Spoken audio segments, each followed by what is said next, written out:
Hi friends, मैं हूं अविनाश और आप देख रहे हैं हमारे साथ आई एम विथ अविनाश। आज मैं आप सबके लिए लेकर आया हूं हिंदी भाषा साहित्य का एक मॉक टेस्ट, जिसके अंतर्गत आप लोग देखेंगे हिंदी भाषा साहित्य के इतिहास में आधुनिक काल के 35 महत्वपूर्ण प्रश्नों को। आज के इस वीडियो के अंतर्गत हम लोग आधुनिक काल तथा भारतेंदु युग के 35 महत्वपूर्ण प्रश्नों को हल करेंगे। तो चलिए शुरू करते हैं आज का यह वीडियो। आज का पहला प्रश्न जो आप लोगों के सामने है वह है आधुनिक काल के लिए इनमें से कौन सा नाम नहीं दिया गया है। इसके ऑप्शन है वर्तमान काल, गद्य काल, सामयिक काल या फिर आधुनिक काल। इसका सही उत्तर है ऑप्शन नंबर सी। आधुनिक काल का नाम सामयिक काल नहीं है, जबकि वर्तमान काल, गद्य काल तथा आधुनिक काल ये आधुनिक काल के ही नाम हैं। बढ़ते हैं अगले प्रश्न की तरफ।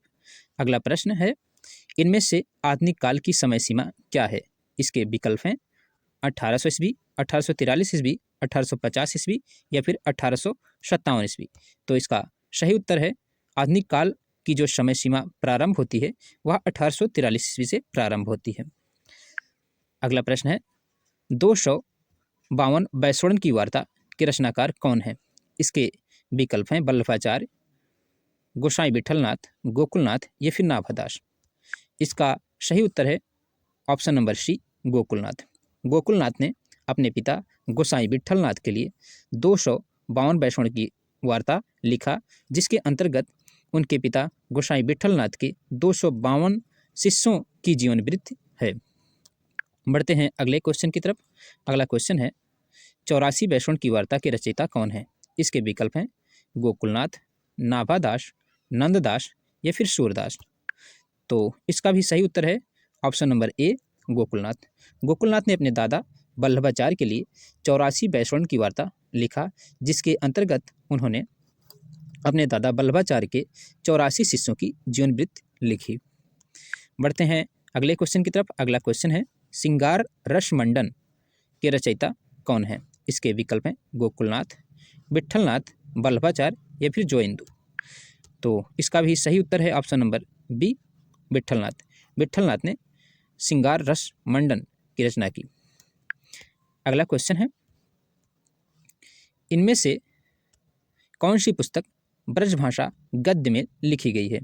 इसके विकल्प हैं भक्तमाल, अष्टयाम, पाहुड़ दोहा या फिर भारत भारती। तो इसका सही उत्तर है ऑप्शन नंबर बी, अष्टयाम।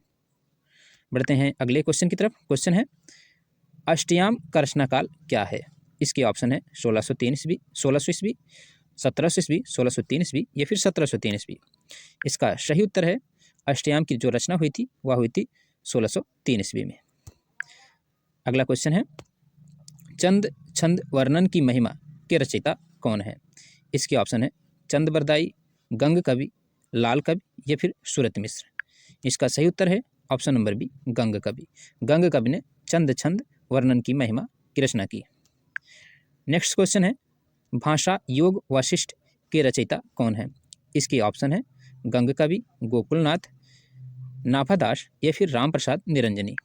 इसका सही उत्तर है option number D, Ram Prasad Niranjani. अगला क्वेश्चन है प्रेम सागर की रचना किस लेखक ने हिंदी में की है। इसके ऑप्शन है लल्लू लाल, सदाशुक लाल, मुंशी इंसा अल्लाह खां या फिर सदल मिश्र। तो इसका सही उत्तर है ऑप्शन नंबर ए, लल्लू लाल। लल्लू लाल ने प्रेम सागर की रचना हिंदी में की। अगला क्वेश्चन है भाषा योग वशिष्ठ की रचना काल इनमें से क्या है। इसके विकल्प हैं 15वीं सदी, 16वीं सदी, 17वीं सदी या फिर 18वीं सदी। इसका सही उत्तर है ऑप्शन नंबर डी, 18वीं सदी। भाषा योग वशिष्ठ की रचना जो हुई थी राम प्रसाद निरंजनी द्वारा 18वीं सदी में की गई थी। बढ़ते हैं अगले क्वेश्चन की तरफ। अगला क्वेश्चन है उदयभान चरित किस रचना का दूसरा नाम है। इसके विकल्प हैं प्रेम सागर, सुख सागर, रानी केतकी की कहानी या फिर नाचकेतोपाख्यान। तो इसका सही उत्तर है ऑप्शन नंबर सी, रानी केतकी की कहानी। रानी केतकी की कहानी इस रचना का दूसरा नाम है उदयभान चरित। इसके रचयिता हैं मुंशी इंसा अल्लाह खां। अगला क्वेश्चन है नाचकेतोपाख्यान के रचयिता का नाम क्या है। इसके ऑप्शन है सदल मिश्र, इंसा अल्लाह खां, लल्लू लाल, या फिर सदा सुखलाल। तो इसका सही उत्तर है ऑप्शन नंबर ए, सदल मिश्र। अगला क्वेश्चन है, इनमें से मुंशी सदा सुखलाल नियाज की रचना कौन सी है? इसके ऑप्शन है नास्कितोपाख्यान, सुख सागर, प्रेम सागर या फिर भाग्यवती। तो इसका सही उत्तर है ऑप्शन नंबर बी, सुख सागर। मुंशी सदा सुखलाल नियाज ने सुख सागर की रचना की। अगला क्वेश्चन है, इनमें से फोर्ट विलियम कॉलेज कलकत्ता में कौन काम नहीं करता था? जॉन गिलक्राइस्ट, सदल मिश्र, लल्लूलाल या फिर इंसा अल्लाह खां। तो इसका सही उत्तर है ऑप्शन नंबर डी, इंसा अल्लाह खां। इंसा अल्लाह खां फोर्ट विलियम कॉलेज में काम नहीं करते थे। फोर्ट विलियम कॉलेज की स्थापना 1800 ईस्वी में हुई और जॉन गिलक्राइस्ट इसके संस्थापक सदस्य थे, जबकि सदल मिश्र तथा लल्लूलाल इसमें अध्यापक के रूप में इनकी नियुक्ति की गई थी। नेक्स्ट क्वेश्चन है, इनमें से कौन सी रचना लल्लूलाल की नहीं है? इसके ऑप्शन है सिंहासन बत्तीसी, बैताल पच्चीसी, शकुंतला नाटक या फिर मंडोवर का वर्णन। तो इसका सही उत्तर है ऑप्शन नंबर डी, मंडोवर का वर्णन। यह लल्लूलाल की रचना नहीं है। अगला क्वेश्चन है, लल्लूलाल जी कहाँ के निवासी थे? इसके ऑप्शन है आगरा, कलकत्ता, बनारस या फिर दिल्ली। तो लल्लूलाल जो थे वे आगरा के निवासी थे। अगला क्वेश्चन, लाल चंद्रिका के रचयिता कौन है? इसके विकल्प हैं बिहारी, लल्लूलाल, केशवदास या फिर सदा सुखलाल। इसका सही उत्तर है लल्लूलाल। लल्लूलाल ने लाल चंद्रिका की रचना की। बढ़ते हैं अगले प्रश्न की तरफ। अगला प्रश्न है, मुंशी सदा सुखलाल नियाज कहाँ के निवासी थे? इसके ऑप्शन हैं आगरा, दिल्ली, कलकत्ता या फिर बनारस। तो इसका सही उत्तर है option number B, Delhi. Munshi Sada Sukhlal Delhi के निवासी थे। अगला क्वेश्चन है, आचार्य रामचंद्र शुक्ल ने हिंदी गद्य के प्रवर्तक में इनमें से किसे स्थान दिया है? इसके ऑप्शन है श्रद्धाराम फुलौरी, सदा सुखलाल नियाज, इंसा अल्लाह खां या फिर भारतेंदु हरिश्चंद्र। तो इसका सही उत्तर है ऑप्शन नंबर बी, सदा सुखलाल। रामचंद्र शुक्ल ने हिंदी गद्य के प्रवर्तक के रूप में सदा सुखलाल को माना है। बढ़ते हैं अगले प्रश्न की तरफ। अगला प्रश्न है, हिंदी गद्य का सूत्रपात कब से माना गया है? इसके विकल्प हैं 1900 ईस्वी, 1850 ईस्वी, 1800 ईस्वी या फिर 1920 ईस्वी। तो इसका सही उत्तर है ऑप्शन नंबर सी, 1800 ईस्वी। हिंदी गद्य की शुरुआत 1800 ईस्वी से फोर्ट विलियम कॉलेज की स्थापना के समय से मानी जाती है। अगला क्वेश्चन है, राजा भोज का सपना पुस्तक के लेखक कौन है? इसके ऑप्शन है राजा शिव प्रसाद सितारे हिंद, लाला श्रीनिवास दास, इंसा अल्लाह खां, राजा लक्ष्मण सिंह। तो इसका सही उत्तर है ऑप्शन नंबर ए, राजा शिव प्रसाद सितारे हिंद। राजा शिव प्रसाद सितारे हिंद ने राजा भोज का सपना नामक पुस्तक की रचना की। अगला क्वेश्चन है, इतिहास तिमिरनाशक पुस्तक के लेखक का क्या नाम है? इसके ऑप्शन हैं भारतेंदु, बालकृष्ण भट्ट, प्रताप नारायण मिश्र या फिर शिव प्रसाद सितारे हिंद।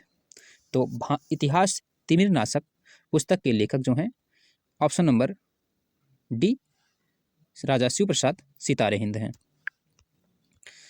अगला क्वेश्चन,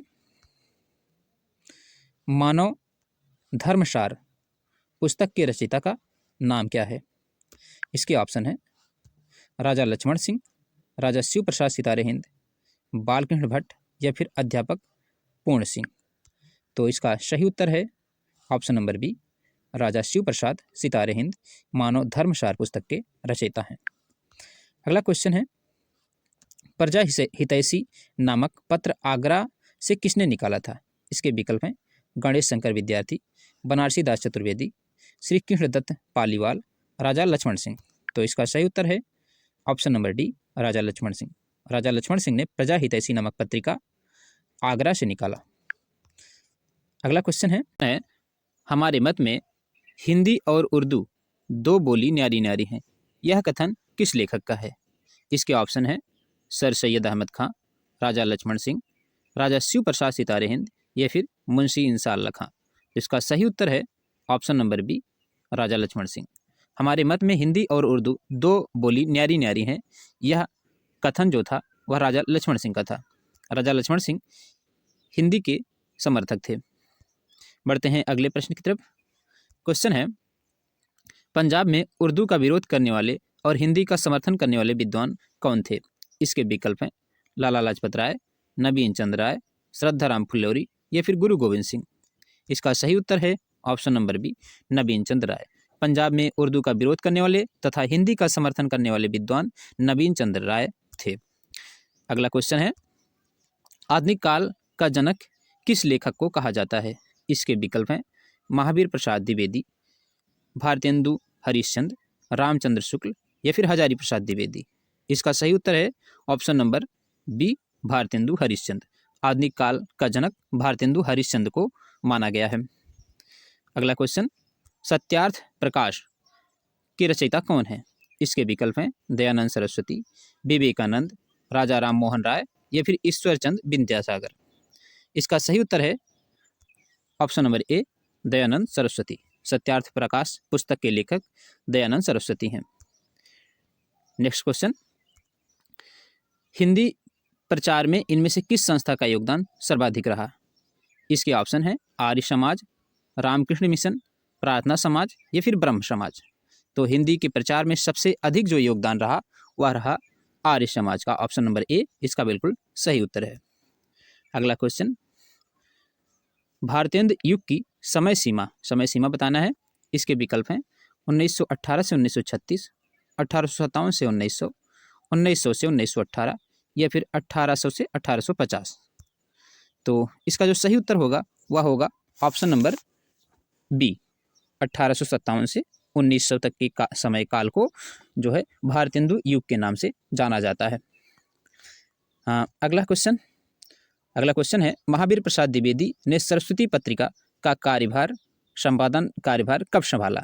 इसके विकल्प हैं 1900 ईस्वी, 1920 ईस्वी, 1903 ईस्वी या फिर 1910 ईस्वी। इसका सही उत्तर है ऑप्शन नंबर सी, 1903 ईस्वी। महावीर प्रसाद द्विवेदी ने बाबू श्याम सुंदर दास से 1903 ईस्वी में सरस्वती पत्रिका का कार्यभार अपने हाथों में लिया। अगला क्वेश्चन, भारतेंदु का जीवन काल कुल कितने वर्ष का था? इसके विकल्प हैं 30 वर्ष, 38 वर्ष, 40 वर्ष या फिर 35 वर्ष। तो भारतेंदु का जो जीवन काल था वह 35 वर्ष था। भारतेंदु की जो जन्म हुआ था वह हुआ था 1850 ईस्वी में तथा उनकी मृत्यु 1885 ईस्वी में हुई थी।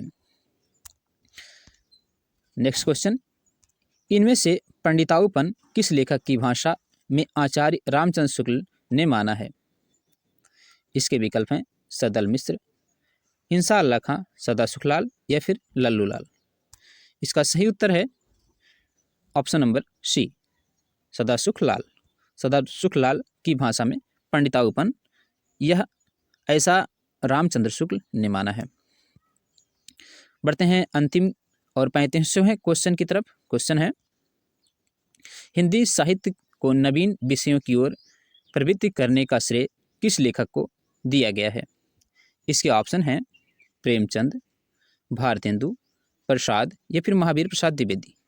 तो इसका सही उत्तर है हिंदी साहित्य में नवीन विषयों की प्रवृत्ति करने वाले जो मुख्य कवि हैं वो हैं भारतेंदु। भारतेंदु युग से ही गद्य तथा पद्य, जहाँ पर गद्य की भाषा खड़ी हिंदी हो गई वहीं पर पद्य की भाषा जो है वह ब्रज भाषा थी। तो इस प्रकार एक नई प्रवृत्ति की शुरुआत हुई। इस प्रकार आज का यह मॉक टेस्ट समाप्त होता है। इस 35 क्वेश्चन में आपके कितने क्वेश्चन सही हुए यह आप कमेंट बॉक्स में लिखकर जरूर बताइएगा। मिलते हैं अगले वीडियो में। धन्यवाद।